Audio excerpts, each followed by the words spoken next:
মুর্শিদাবাদের ঘটনা নিয়ে বিজেপি যে রাজনৈতিক অপপ্রচার করছে তা সম্পূর্ণ প্ররোচনামূলক এবং উদ্দেশ্য প্রণোদিত।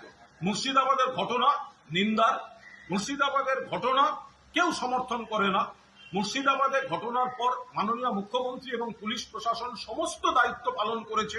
ক্ষতিপূরণ থেকে শুরু করে যাদের মৃত্যু হয়েছে তাদের পরিবারকে ক্ষতিপূরণ থেকে শুরু করে যাদের ক্ষতি হয়েছে, যাদের দোকানের ক্ষতি হয়েছে, সমস্ত রকম কর্তব্য প্রশাসন পালন করেছে, সরকার পালন করেছে। পাশাপাশি ধরপাকড়, গ্রেফতার সমস্তটা চলছে দোষীদের।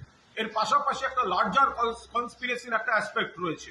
কি করে বাইরের লোকেরা ঢুকলো, সীমান্তের ওপাশ থেকেও ঢুকতে পারে, এপাশ থেকে কিভাবে বাইরের লোকেরা ঢুকে করলো তার তদন্ত চলছে, তার সমস্ত ইঙ্গিত পাওয়া যাচ্ছে। ভালো করে মনে রাখুন, অপারেশন সিন্দুরের পর দায়িত্বশীল বিরোধীর ভূমিকা পালন করছে তৃণমূল কংগ্রেস। এখন একটি সর্বদলীয় টিম বিদেশ গিয়েছে। আমাদের সাধারণ সম্পাদক সর্বভারতীয় অভিষেক বন্দ্যোপাধ্যায় রয়েছেন। যখন দেশ এক হয়ে সন্ত্রাসের বিরুদ্ধে লড়ছে, তখন এই বিজেপি নেতারা মুর্শিদাবাদ নিয়ে যে অপপ্রচার করছেন, যে বিভেদকামী রাজনীতি করছেন, এটা কিন্তু সম্পূর্ণভাবে একটা চক্রান্তের অংশ। আমরা এর তীব্র বিরোধিতা করছি।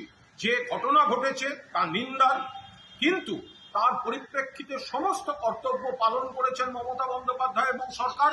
পাশাপাশি কারা কিভাবে ঘটালো, বাইরের লোকেদের কি কি ইনভলভমেন্ট ছিল, সেগুলো কিন্তু পুরো দস্তুর খতিয়ে দেখার পর্ব চলছে। এই সময় উদ্দেশ্য প্রণোদিত বিকৃত প্রচার পরিকল্পিত অন্য চক্রান্তের অঙ্গ।